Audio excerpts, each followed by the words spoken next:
Bapak Ibu, ini adalah bagian yang keempat dari khotbah seri. Nanti akan bagian yang kelima, keenam, dan ketujuh. Kalau Bapak Ibu masih ingat, bagian yang pertama kita belajar Yesus adalah Tuhan daripada kualitas. Maka saudara Islam Tuhan, dia sanggup mengubah air tawar, air yang tidak ada rasanya, menjadi anggur yang sangat manis. Demikian juga saudara Islam Tuhan, kalau hidup Anda tawar, kalau keluarga Anda tawar, rumah tangga Anda tawar, datanglah kepada Yesus yang dia pasti sanggup mengubah menjadi keluarga dan rumah tangga yang berkualitas.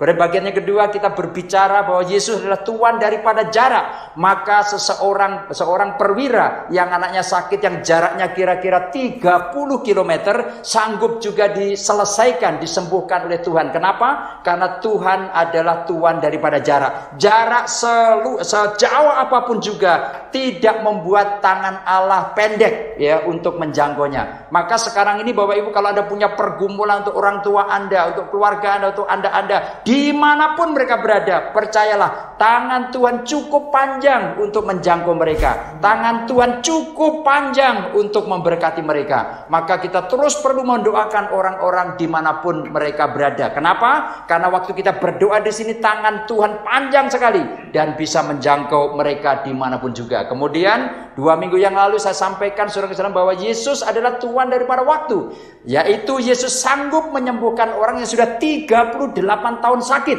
Saudara-saudara Tuhan, bagi Yesus sama mudahnya menyembuhkan orang yang baru 1 tahun sakit dengan orang yang 38 tahun sakit. Kenapa? Karena dia adalah Tuhan daripada waktu. Maka waktu tidak membatasi Allah untuk berbuat sesuatu. Sehingga saudara-saudara Tuhan, aplikasinya kalau sekarang ini Anda berkata, aduh Pak, saya sudah menderita cukup lama, mana mungkin ada jalan keluarnya. Datanglah kepada Kristus. Tidak ada masalah yang terlalu lama sampai Allah tidak bisa menyelesaikannya. Tidak ada beban yang terlalu lama Anda tanggung sampai Allah tidak bisa mengangkatnya. Nah, kali ini saudara-saudara Tuhan, kita belajar bahwa Yesus adalah Tuhan daripada kuantiti, Tuhan daripada jumlah. Nah, Bapak ingat sama Tuhan ya, Tuhan daripada jumlah. Nah, apa yang dikerjakan Yesus Kristus? Gampang sekali kita lihat di bagian ini, yaitu Yesus sanggup Bapak Ibu memberikan makan 5.000 orang. Bapak Ibu, cara yang menarik, hanya dengan 5 roti dan 2 ikan. Saya percaya tidak ada satupun manusia yang sanggup Bapak Ibu ya menyelesaikan masalah yang begitu besar dengan sesuatu yang kecil. Tetapi inilah keahlian daripada Tuhan. Karena Tuhan selalu sanggup mengubah yang kecil menjadi besar, mengubah yang sedikit menjadi banyak. Kenapa? Karena Tuhan adalah Tuhan daripada jumlah. Bapak Ibu, kalau kita berbicara jumlah itu sudah sama melekat di sekitar kita. Kita diajar sejak kecil Bapak Ibu hitung-hitungan 1, 2, 3, perkalian, penjumlahan dan sebagainya.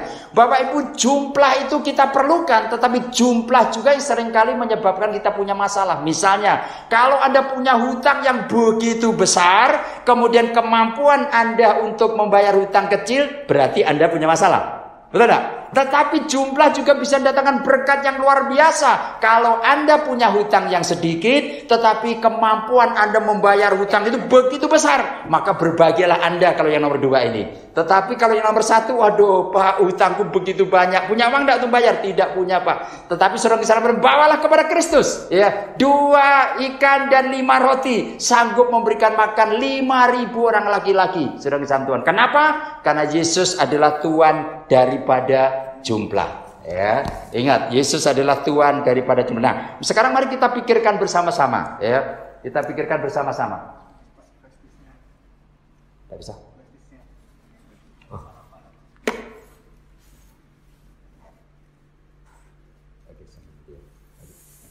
Oke, Bapak Ibu yang Tuhan, sambil Mas Kiki meneruskan. Ya, saudara, kita akan belajar 3 hal saja. Ya, yang pertama, saudara Islam Tuhan, Yesus itu sanggup Bapak Ibu menyelesaikan semua masalah kita. Ya, Yesus sanggup menyelesaikan semua masalah kita.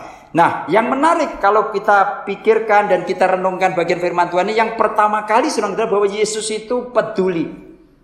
Yesus itu peduli, ya. Yesus itu selalu peduli kepada kita. Nah, bagaimana saya membuktikan bahwa Yesus peduli? Dia paling suka melihat sekelilingnya. Kalau saya Bapak Ibu melihat sekelilingnya, saya lihat rumah yang bagus, mobil yang bagus, gitu ya. Nah, tetapi kalau Yesus, kalau dia melihat sekeliling, selalu melihat manusia.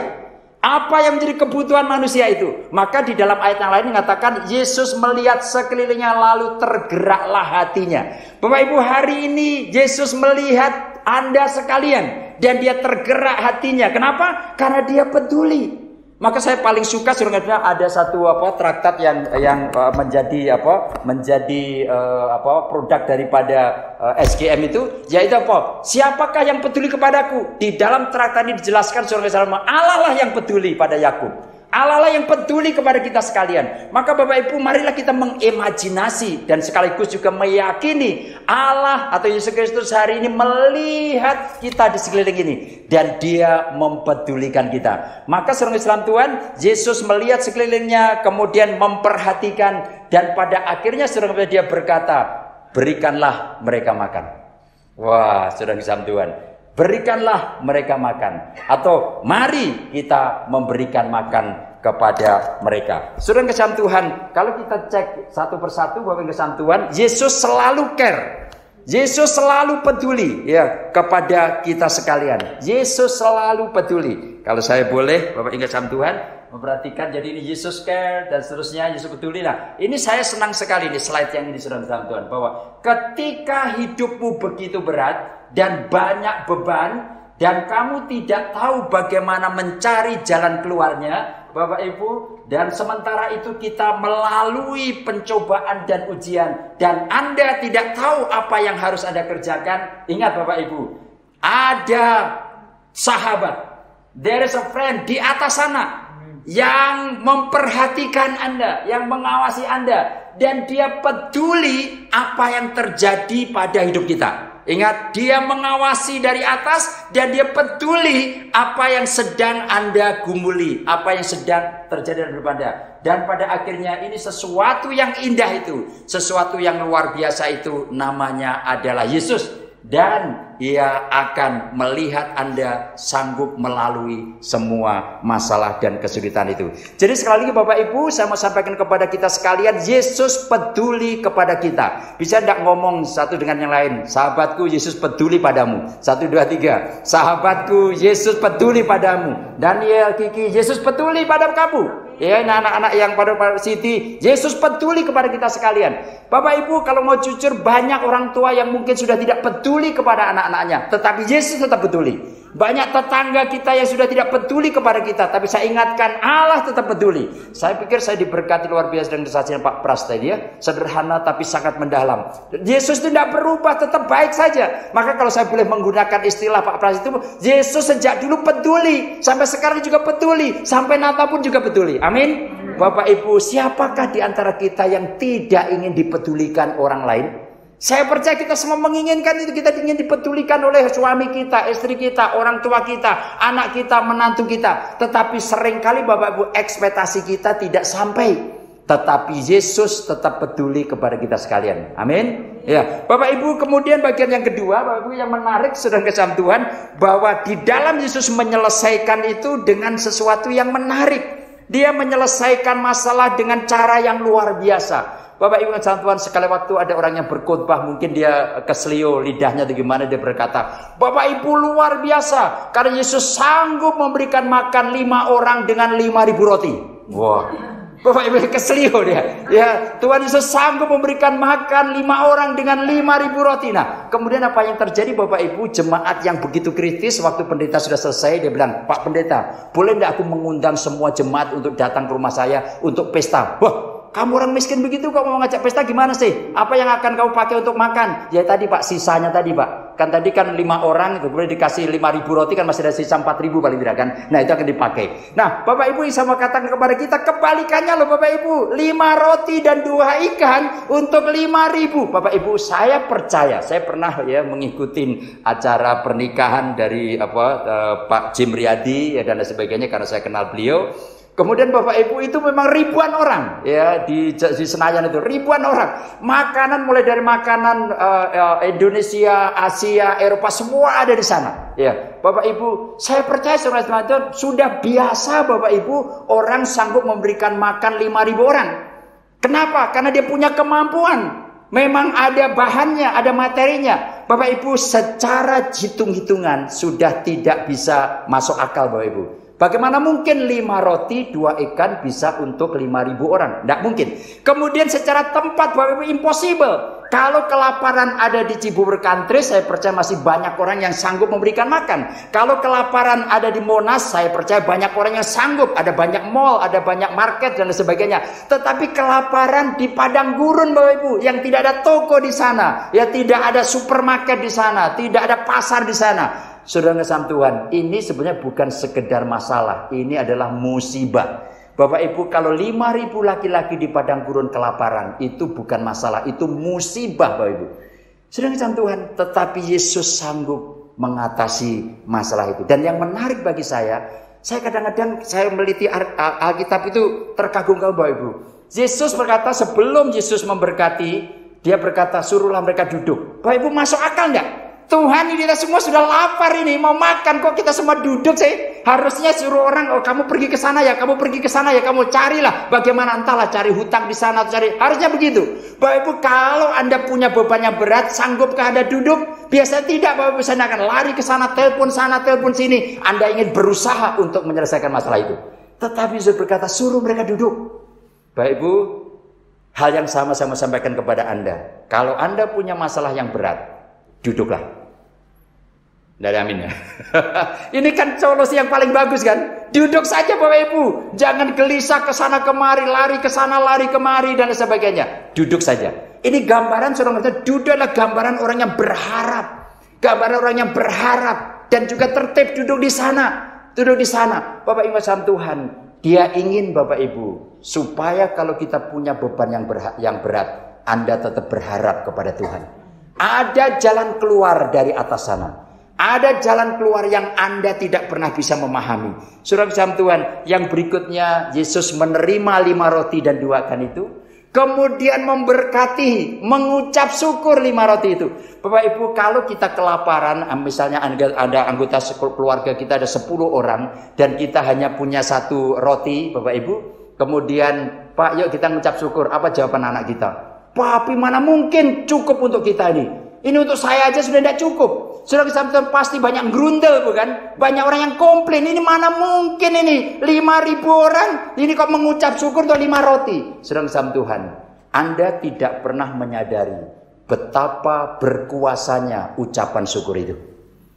Betapa hebatnya ucapan syukur itu. Mari Bapak Ibu kita membiasakan mengucap syukur berapapun juga yang Anda punya. Kalau Anda hanya punya 100.000, mengucap syukurlah 100.000 itu. Allah sanggup melipat kali gandakan.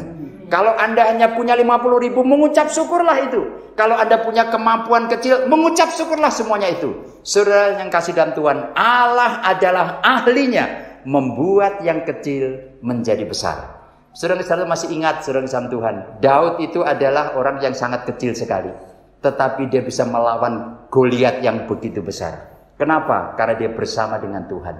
Yesus juga sanggup Bapak Ibu menolong, memberkati yang sedikit untuk menguasai yang besar. Masih ingat Gideon hanya 300 prajurit Bapak Ibu, namun sanggup mengalahkan 120.000 tentara ya yang musuhnya. Saudara Tuhan, ini gambaran bahwa Allah kita belum berhenti berkuasa untuk mengubah yang sedikit menjadi banyak. Berkuasa mengubah yang kecil menjadi besar. Jadi Bapak Ibu kesam Tuhan, ya caranya menyelesaikan itu yang menurut saya menarik luar biasa. Ya. Sekarang yang kedua, saudara kesam Tuhan, bahwa Yesus sanggup menyelesaikan masalah atau mau menyelesaikan masalah bersama dengan kita. Wah, ini poinnya. Mungkin Anda akan berkata kepada saya, Pak Gunar, apakah berarti Tuhan itu kurang kuat sehingga Dia memerlukan kita? Bukan, Bapak Ibu. Logika berpikirnya demikian, Bapak Ibu. Kalau Tuhan ya menghendaki Anda untuk bersama-sama menyelesaikan, sebenarnya keuntungan bukan di pihak Tuhan, keuntungan di pihak Anda, karena Anda dapat hak istimewa untuk yang namanya lahirnya yang namanya mujizat itu. Saya percaya Bapak Ibu, kalau kita dilibatkan oleh presiden, saudara Tuhan, bukan presiden tidak punya kemampuan, saudara Tuhan, tetapi bukankah hak istimewa bagi Anda untuk dipanggil presiden untuk lakukan sesuatu? Saudara kisah Tuhan, saya percaya Pak Pras pasti punya pengalaman itu. Jadi dia, Pak Presiden, panggil saya, memangnya Bapak tidak kuat. Bukan begitu. Justru Bapak Ibu, kalau seseorang dikasih kesempatan, ini adalah hak istimewa bagi kita sekalian. Nah, yang menarik bagi kita, saudara kisah Tuhan, perhatikan baik-baik, yaitu Yesus menggunakan kata kita. Mari kita memberi makan. Atau di manakah kita membeli roti. Bapak Ibu, kata kita bukan kata kamu, juga bukan kata mereka.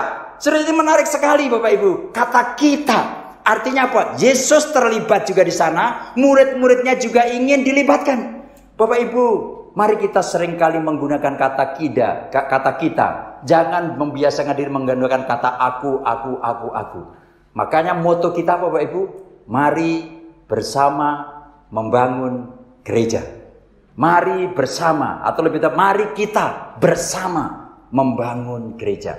Gereja bukan dibangun oleh pengurus gereja, bukan dibangun oleh kami para pelayan, tetapi dibangun oleh kita semuanya. Bapak Ibu, jangan sampai memangnya kurang punya kemampuan. Bukan begitu. Justru kalau Anda dilibatkan, itu berarti Anda diberikan hak istimewa. Maka dari manapun juga, dari Cicadas, dari Cilengsi, dari Medland, dari manapun juga, Anda bersyukur kalau Anda mendapat kesempatan melayani di tempat ini. Itu adalah hak istimewa bagi kita sekalian. Amin. Bapak Ibu, sekali lagi, mari kita membiasakan diri menggunakan kata kita, bukan kamu, bukan mereka. Maka seringkali ada kalimat yang senang, ya, seringkali kita dengar, together we can do it. Ya. Mari Bapak Ibu, ya, together we can do it. Bersama-sama kita bisa melakukan itu.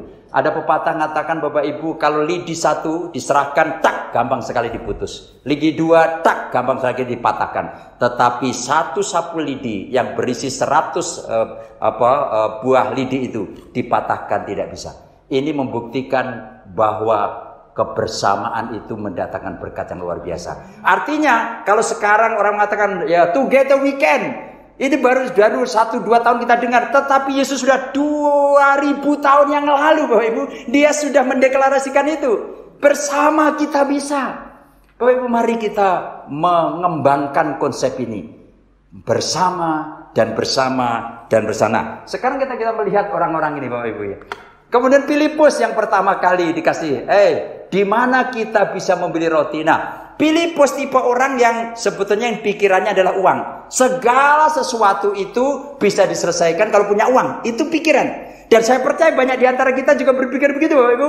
Masalah itu hanya bisa diselesaikan dengan uang. Saya katakan tidak selamanya Bapak Ibu uang Anda bisa menyelesaikannya. Saya ulang lagi. Tidak selamanya Bapak Ibu uang yang Anda miliki bisa menyelesaikan masalah Anda. Nah, Filipus mulai hitung-hitungan. Tuhan, andai kata kita punya 200 dinar sekalipun, tidak akan cukup untuk memberikan makan 5.000 orang sekalipun mereka dapat potongan kecil-kecil saja. Nah, orang yang demikian Bapak, di otaknya adalah impossible. Di otaknya adalah impossible. Mana mungkin kita bisa sekolah. Mana mungkin. Ya, ini Jordan juga. Mana mungkin Jordan bisa diterima di universitas negeri. Ternyata terjadi. Mana mungkin Rere bisa masuk ke sekolah negeri. Ya, ternyata terjadi. Mana mungkin Nesa bisa masuk sekolah negeri. Mana mungkin. Itu adalah Filipus. Dan kayaknya banyak wajah-wajah Filipus di sini. Banyak wajah-wajah Filipus, ya, yang selalu katakan impossible, serong sam Tuhan. Impossible kita mendirikan gereja Bapak Ibu. Bayangkan ini baru 1 tahun, sebenarnya genap 1 tahun dan 2 hari yang akan datang Bapak Ibu. Ya, tetapi serong itu kita sudah bisa berkumpul dari berbagai daerah, ya. Terima kasih Bapak Ibu Sam Tuhan. Dan saya berharap Pak Pras dan Ibu juga setiap minggu datang ke tempat ini. Karena beberapa minggu yang akan datang Bu Esther yang harus berkhotbah. Ya, tapi sekali lagi Bapak Ibu, mari kita pikirkan bersama-sama. Kenapa dia sebut 200? Ada beberapa tafsiran mengatakan demikian Bapak Ibu. 200 dinar adalah jumlah optimal dari seseorang yang bekerja selama 1 tahun. Jadi dengan kata lain, Tuhan, andai kata kami kerja 1 tahun dan semua uang kita kumpulkan untuk memberikan makan kepada mereka, tidak cukup. Nah, logika berpikirnya gini Pak, saya ajarin ya. Logika begini, daripada kita melakukan sesuatu yang optimal, ternyata hasilnya minimal, ngapain kita lakukan? Bapak Ibu, jangan lupa loh, ini menguasai pikiran pola pikir kita seringkali. Pak, Daripada kita sudah bekerja keras toh hasilnya tidak ada, ya lebih baik diam-diam saja. Itu salah Bapak Ibu. Pola pikir itu keliru Bapak Ibu. Ya, pola pikir harusnya Bapak Ibu andai kata tidak ada hasil saja, just do it. Lakukan. Karena sepanjang sejarah kehidupan manusia Bapak Ibu, tidak ada sesuatu yang kita lakukan yang tidak hasilnya. Selalu ada hasilnya. Mungkin hasilnya bukan hari ini Bapak Ibu, mungkin hasilnya bukan tahun depan. Percayalah. Maka Bapak Ibu mari kita berlomba untuk lakukan sesuatu. Saya selalu suka plesetan. Di webinar saya suka plesetan. Bapak Ibu kalau Anda ingin duit, nah Pak Pras tahu itu apa itu duit. Betul kan Pak Pras ya? Ya, kalau Anda ingin duit, just do it. Duit itu bahasa Jawa, bahasa kami adalah uang. Jadi kalau Anda ingin uang, ya lakukan saja. Lakukan saja. Nah, sudah ini menjadi sesuatu yang menarik. Ya, Filipus melihat dari kacamata impossible Tuhan. Lalu gimana? Ya sudah, tidak usah lakukan apa-apa. Andai kata kita punya uang 200 dinar pun tidak cukup, ya sudah, tidak usah kita selesaikan masalah. Berapa banyak di antara Anda menghadapi masalah yang berat, kemudian Anda berkata, ya kita tidak punya kemampuan cukup untuk mengatasi. Ya sudah, biar saja. Itulah sebabnya ada pepatah mengatakan Bapak Ibu, banyak orang yang menyelesaikan masalah dengan cara tidak menyelesaikannya. Banyak orang menyelesaikan masalah dengan cara apa? Tidak lakukan apa-apa. Bapak Ibu, saya percaya perjalanan 1 tahun gereja ini juga banyak tantangan, banyak kesulitan, banyak ini dan sebagainya. Tetapi kita keep going, just do it, just do it. Kita sudah menjadi berkat bagi begitu banyak orang di berbagai daerah. Kita kecil, tapi kita menjadi saluran berkat ya bagi orang-orang yang demikian banyaknya. Nah, Saudara sampai mari kita lihat ya orang yang kedua, yaitu Andreas ya. Andreas berkata apa Bapak Ibu Tuhan ya di dalam pikirannya possibility, wah ini mungkin ini. Maka dia datang, Tuhan bagaimana dengan 5 roti dan 2 ikan. Saya temukan ada anak yang punya 5 roti dan 2 ikan. Berserahkan kepada Tuhan. Bapak Ibu memang dia juga mungkin masih ragu-ragu. Mana mungkin Bapak Ibu kasih Tuhan. Kalau Anda ragu-ragu, apakah yang Anda punya itu bisa menyelesaikan masalah? Bawa saja kepada Allah. Karena Allah itu tidak pernah ragu-ragu apapun juga. Termasuk datanglah Anda dengan keraguan-raguan Anda. Karena itu tidak akan meragukan Allah untuk berbuat sesuatu. Ya. Anda ini ragu-ragu. Mana mungkin ada mujizat. Mana mungkin ada mujizat. Tetapi Bapak mengecam Tuhan. Bawalah keraguan-raguan Anda itu kepada Tuhan. Karena Tuhan tidak perlu diragukan lagi. Karena Allah tidak perlu diragukan lagi. Maka dia berkata, Saudara Tuhan, Tuhan ini ada 5 roti dan 2 ikan. Bapak Ibu, semiskin-miskinnya kita, saya percaya kita masih punya 5 roti kan? Atau ada yang tidak punya? Kalau tidak punya nanti ada sari roti kita panggil. Bapak Ibu ngasihan Tuhan, artinya apa? Ini sesuatu yang paling kecil dari apa yang mereka miliki. Tetapi justru diberkati oleh Tuhan yang pada akhirnya mendatangkan sesuatu yang sangat besar. John Sung Bapak Ibu, penginjil Asia yang sangat terkenal Bapak Ibu, dia pernah berkhotbah tentang ini ya. Dia kasih tahu kepada jemaatnya, Bapak Ibu, 5 roti dan 2 ikan sebenarnya simbol daripada hidup kita ini. Berapa banyak bagian tubuh kita yang jumlahnya 5? Banyak kan? 5 jari, 5 jari, 5 jari kaki, 5 jari kaki. Bahkan ada panca indera. Bukankah itu tubuh kita? Berapa banyak tubuh kita yang jumlahnya 2, mata 2, ya, kemudian telinga 2, kaki 2, tangan 2, ya, jantung, hati di sana juga ada 2, paru-paru apa dan seterusnya. Bapak Ibu Tuhan, artinya Saudara Tuhan memang mungkin agak sedikit alegoris. Joshua mengatakan ini sebenarnya gambaran tubuhmu. Serahkanlah tubuhmu, serahkanlah hidupmu, maka akan dipakai untuk mendatangkan mujizat. Bapak Ibu, kalau Anda tidak bisa melakukan mujizat, serahkanlah hidup Anda kepada Tuhan supaya Tuhan memakainya untuk mendatangkan mujizat. Jadi simple Bapak Ibu, hidup ini sebenarnya aku mau buat mujizat ini, tapi tidak mampu, tidak bisa. Serahkanlah hidup kita kepada Tuhan. Dia sanggup memakai Anda untuk mendatangkan mujizat. Amin. Ini sesuatu yang menarik untuk kita pikirkan. Bapak Ibu, ayat pembimbing tadi kita baca bersama ya. 1, 2, 3. Allahku akan memenuhi segala keperluanmu menurut kekayaan dan kemuliaannya dalam Kristus Yesus. Wah, Bapak Ibu, saya sudah cek dalam tafsiran dikatakan segala keperluanmu. Saya tarik di bawah segala. Segala itu apa sih Bapak Ibu? Jadi semuanya. Jadi ini kebutuhan lahiriah dan kebutuhan juga batiniah.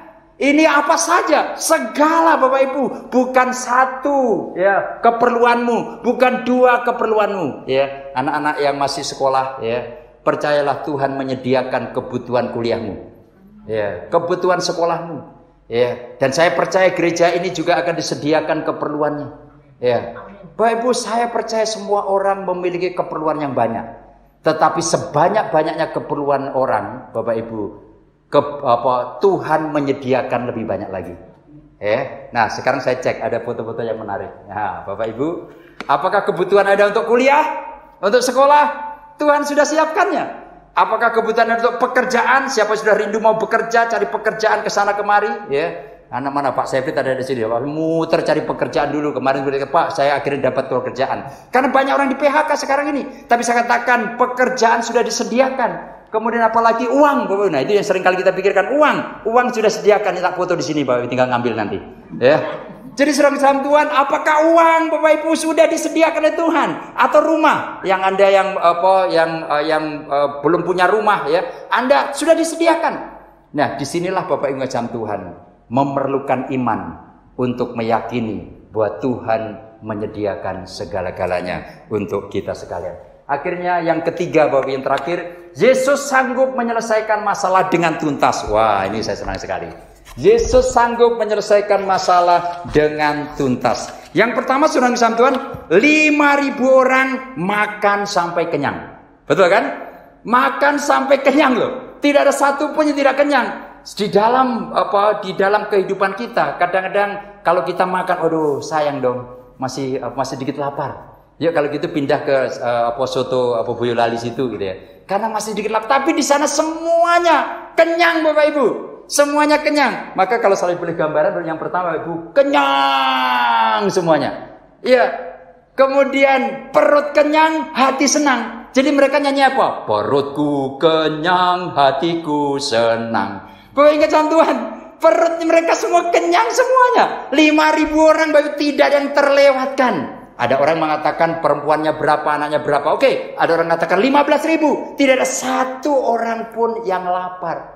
Padahal sebelumnya mereka semua lapar. Bahkan dikatakan bahwa nanti kalau pulang mereka bisa pingsan di tengah jalan. Kita harus kasih makan. Dan betul Bapak Ibu, dikasih makan dan semua kenyang. Hari ini kita harus bersyukur kepada Ibu Yayu ya. Dan saya harap Bu Yayu bahwa hari ini semua kita kenyang. Ya. Karena ada ayam lodo yang dibuat oleh Bu Yayu. Nah, nanti kalau sampai pada akhirnya ada yang tidak kenyang, itu bukan salahnya Ibu Yayu.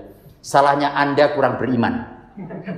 Ya, salahnya Anda kurang beriman. Ya, tapi sekali lagi kembali ke dalam konteks di sini, saudara kasih Tuhan, bahwa Allah selalu menyukupi sampai berlimpah. Sampai berlimpah. Ya, kita cek yang berikutnya, saudara kasih Tuhan. Ya. Diberkati sampai melampaui batas. Tadi sudah bicara kenyang.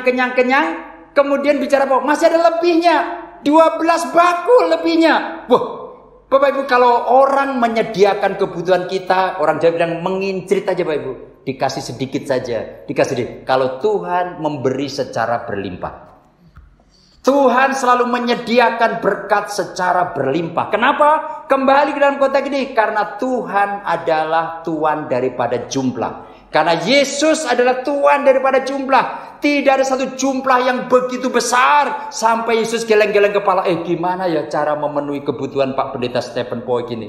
Dia mau pergi keliling Indonesia ini untuk melayani di kampung-kampung. Aku kira-kira punya uang yang cukup atau tidak? Bapak Ibu, pasti itu kalimatnya Pak Stephen Poik kan? Bukan kalimatnya Tuhan. Kalau Tuhan saya katakan pergi saja. Saya punya uang yang cukup untuk memberkati kamu pergi bermisi kemana saja. Dan saya meyakinkan diri saya juga Bapak Ibu. Percayalah Tuhan juga akan memberkati kita cukup dan bahkan berlimpah. Sesuai dengan pengalaman yang dialami oleh murid-murid ini. Bapak Ibu, sekali lagi, mari kita keep going, percaya kepada Allah yang sanggup menyediakan segala keperluan kita dengan cara yang sangat melimpah. Nah, Bapak Ibu, siapa yang melayani ya pasti diberkati. Nah, di sini Bapak Ibu ada bonusnya kan? 12 bakul itu istilah bonus. Anda anggap saja kalau ada 12 murid yang bekerja, Bapak Ibu mereka masing-masing dapat 1 bakul. Wah. Jadi ini gambaran apa Bapak Ibu? Kalau Anda kerja keras Bapak Ibu, percayalah bonus sudah menanti. Jadi bonus ini bukan dari Telkomsel saja Bapak Ibu, bonus itu. Bonus itu dari mana saja, bukan dari OPPO. Selalu ada bonus dari Bondak Bapak Ibu. Tuhan jauh-jauh hari sudah menyediakan bonus untuk orang-orang yang melayani, untuk orang-orang yang bekerja keras, untuk orang-orang yang punya motivasi yang benar di hadapan Tuhan, dan seterusnya dan seterusnya. Pada akhirnya Bapak Ibu dan saudara kasihan Tuhan, ya, kita melihat bahwa kalimat ini kita ulang lagi ya. 1, 2, 3. Allahku akan memenuhi segala keperluanmu menurut kekayaan dan kemuliaannya dalam Kristus. Satu ayat lagi agak remang-remang, tapi silakan mari baca. 1, 2, 3. Dan Allah sanggup melimpahkan segala kasih karunia kepada kamu, supaya kamu senantiasa berkecukupan di dalam segala sesuatu, dan malah berkelebihan di dalam berbagai kebajikan. Wah Bapak Ibu, begitu banyak ayat yang berbicara tentang kelimpahan, dan seterusnya, dan seterusnya. Bapak Ibu, akhirnya ada kalimat yang saya buat, kiranya ini menolong kita. Kita baca bersama-sama ya. 1, 2, 3. Allah telah menyediakan berkat yang lebih besar untuk masa depan Anda dibandingkan dengan berkat yang telah diberikan untuk masa lalu Anda. Bapak Ibu, kalau saya punya uang di saldo Bapak Ibu, di bank, kalau saya gunakan setiap hari, maka lama-kelamaan saldonya pasti habis. Lalu apakah ini berlaku untuk Tuhan? Tidak Bapak Ibu. Anggap saja Tuhan punya bank Bapak Ibu, dan setiap hari dikeluarkan untuk Anda, saldonya tidak habis. Bahkan saya percaya dia akan bertambah lagi, bertambah lagi. Tuhan suka memberkati Anda dengan berkat yang besar, dan kalau Anda menggunakan lebih baik akan berkat yang lebih besar lagi, lebih besar lagi. Maka anak-anak muda semuanya, saya tidak tahu berapa banyak orang tua Anda yang sudah memberkati, yang sudah membiayai perjalanan hidup Anda. Di tempat ini saya mau katakan, Tuhan telah menyediakan berkat yang lebih besar lagi untuk masa, tentu saja untuk masa depan ya gereja ini, untuk masa depan kita sekalian. Kalimat yang kedua, 1, 2, 3. Allah menyediakan berkat yang tidak terbatas untuk memenuhi kebutuhan Anda yang terbatas. Nah Bapak Ibu, jangan dibalik. Kalau dibalik gimana Bapak Ibu? Allah telah menyediakan sesuatu yang terbatas untuk kebutuhan kita yang tak terbatas. Keliru. Berapa banyak di antara kita punya pikiran itu, Tuhan kira-kira sanggup tidak mencukupi kebutuhan saya? Kira-kira Tuhan sanggup tidak kalau gereja ini mau beli ya, tanah dan sebagainya yang harganya miliar-miliaran? Bapak Ibu, manusia tidak sanggup, tetapi Allah sanggup. Amin.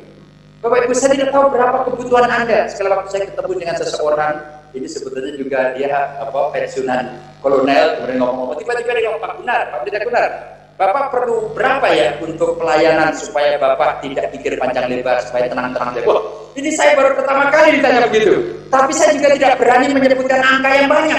Ya saya tahu dia bilang, ya kalau saya dapat 10 juta gitu aja, ya terus-menerus maka bisa untuk ini, bisa ini. Kemudian tiba-tiba, Pak kecil 10 juta itu. Wah, kecil. Kemudian dia tunjukin sudah belajar. Dia punya berkat Bapak Ibu kira-kira juga 100-an juta setiap bulan. Terus maka saya bilang, kenapa tidak kasih aja kepada saya? Ya, sebetulnya saya juga nodong gitu kan. Kenapa tidak kasih saja, dia hanya pamer saja. Nah, sementara itu saya masih berkumpul di. Tapi yang saya mau katakan kepada kita Bapak Ibu, seberapapun besar kebutuhan Anda, maka Tuhan masih memiliki persediaan yang lebih besar lagi. Kenapa? Karena Allah sanggup mencukupi kebutuhan Anda. Dan jangan lupa, sebesar apapun juga kebutuhan Anda, bagi Tuhan itu kecil, bagi Tuhan itu terbatas. Ya. Saya tidak tahu kita butuh uang berapa, itu sangat terbatas dibandingkan dengan Allah yang Maha Kuasa. Kenapa? Karena Yesus adalah Tuhan dari jumlah. Ya, jangan lupa, karena Yesus Tuhan daripada jumlah. Maka pada akhirnya Bapak Ibu, selamat buat perdana ya kita dunia. Mari kita berdoa jiwa-jiwa baru dalam jumlah yang besar. Wah, tadi Pak Rasulnya menantang kita ya. Dia akan tambahkan 1 betul juga ya Pak ya. Harusnya kita kenapa jauh imannya 100 ya? Karena kalau kita connect dengan anak-anak, kita sudah ratusan anak. Di Cilengsi sudah ada 100-an anak, di mungkin 20-an, di Leci juga begitu banyak, di Cicadas itu ya. Ya, di Cadas. Banyak di antara mereka juga punya itu Pak, tinggal di rumah-rumah petak itu punyanya pensiunan juga Pak. Ya siapa tahu Bapak Pras kenal kemudian bilang, tidak usah sewakan, kasih aja ke GKN Bintang India gitu ya.